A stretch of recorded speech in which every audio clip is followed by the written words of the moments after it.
Hey guys, Omni here. We got a couple of things regarding the Snyder Cut that I wanted to go over here today. There was a clip yesterday that was released showing Steppenwolf face off against the Amazons in the Snyder Cut version, which I didn't cover because it was really short and I didn't think it would add enough to make a video just about that. So we're going to add that into mix today because today, to kind of follow up on the Joker, the Jared Leto Joker teaser we kind of got a while back that gave us that really blurry image of what he might look like in the upcoming film, we get clear, beautiful images of Jared Leto's Joker as he will appear in the Snyder Cut, thanks to Vanity Fair, as well as some information as to how he fits into the narrative of the movie. And it sounds pretty interesting, and I want to read it with you guys and see what you guys think about this. So let's just start off with the this clip from yesterday, and then we'll talk about the Joker stuff. So we're gonna, this will be real quick. So we'll just pop this up, slap on the headphones, and go. Zack Snyder's editing bay.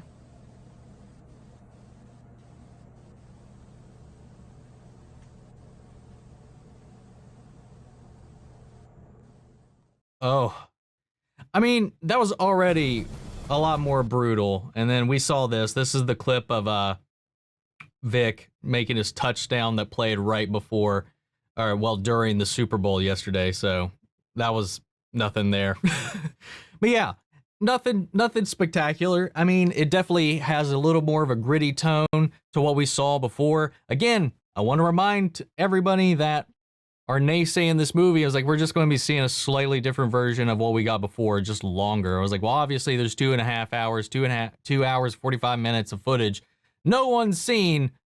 It's going to be a different movie, guys. It's going to be crazy. Some things will be similar. That's just the nature of it, but longer doesn't necessarily mean better. So I don't want everybody to get their expectations too high, but I can't imagine we're going to get something worse than what we got. Even though I enjoyed it when it came out, it was still a terribly flawed movie and was not consistent with any of the films that came prior to it. I still enjoyed aspects of it, but it's definitely not going to be the same thing. So keep that in mind. We're going to get further evidence of that when we go into this article that Variety put out.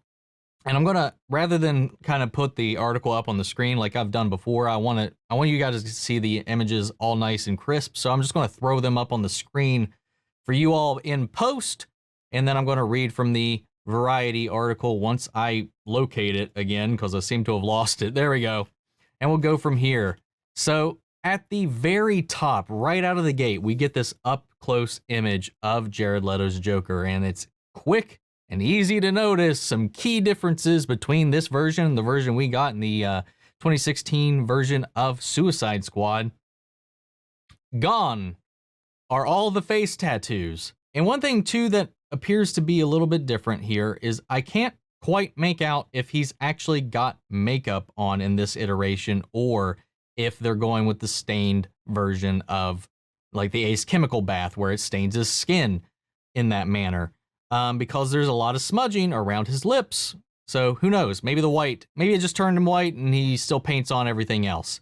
We got what looks like the surgical glove here, and I'm going to read some of the descriptions that they point out in here. So one thing to add, and one thing that a lot of people kind of critiqued about was that everybody that supported the Snyder Cut wants to see Snyder's original vision.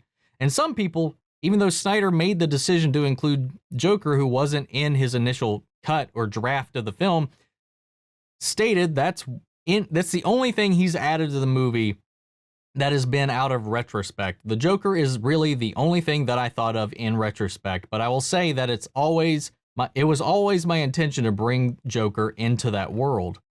And then we get our next look, the money shot, the grizzled look at him. Long hair, surgical gown, and he looks to be in some type of cell of sorts.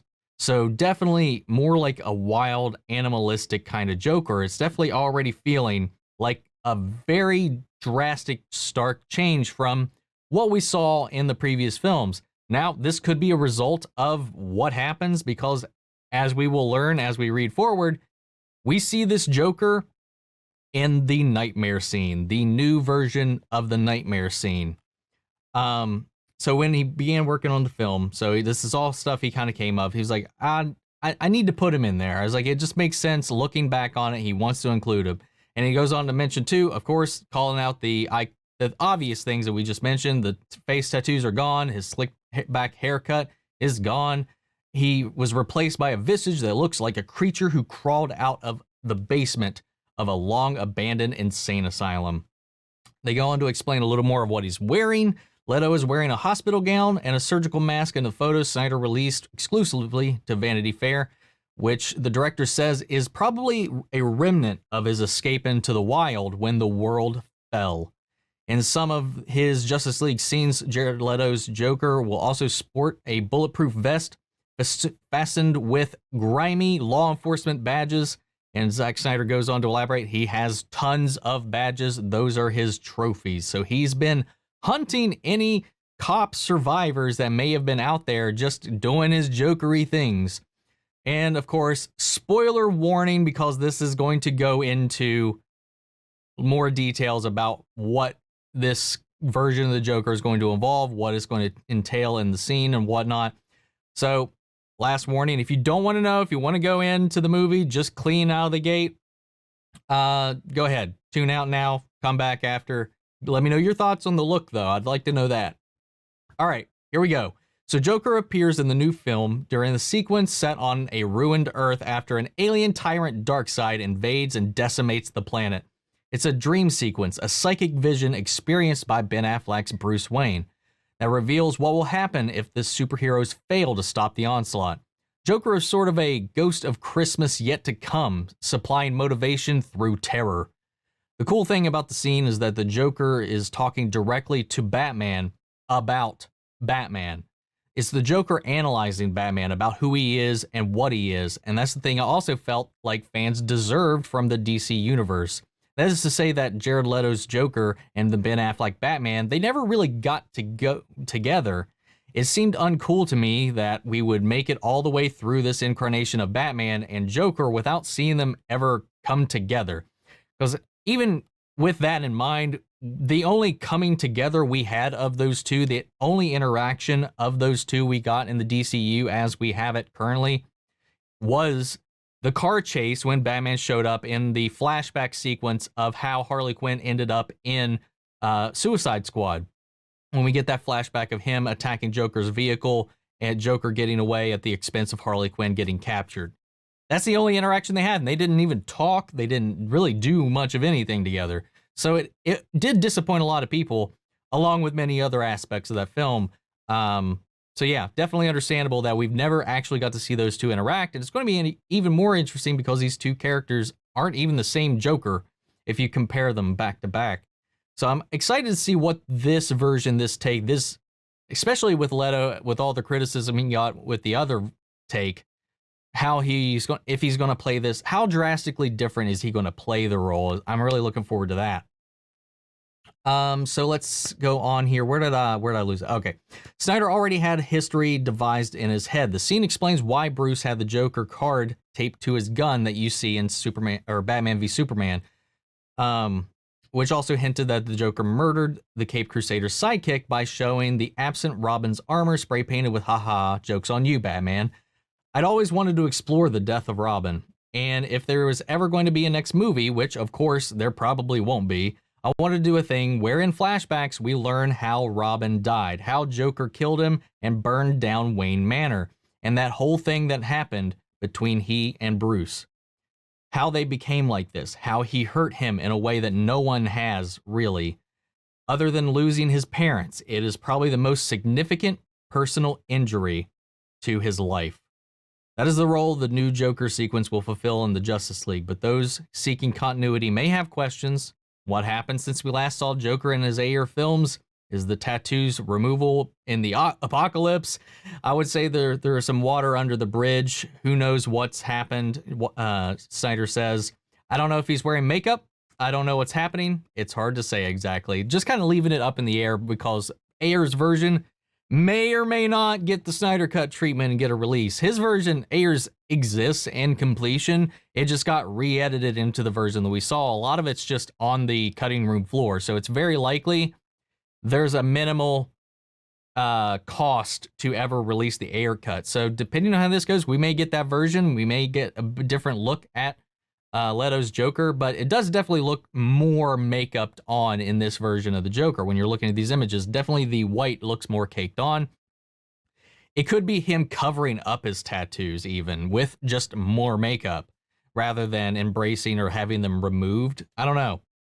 Continuity is a thing of the past with the DCEU, even going into this realm. It's Snyder's writing his own reality, his own Snyderverse. He's already said this is definitely separate from where the DC universe has gone up to this point.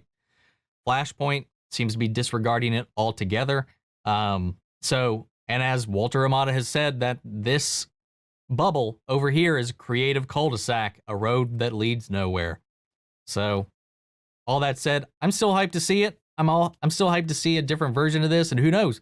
Maybe Flashpoint will make it canon, but also erase it. Therefore, we don't get that sequel because that potential future gets wiped out of the equation. There's a lot of weird ways that I think they're really hinging on Flashpoint kind of fixing all the continuity problems that we've got up to this point.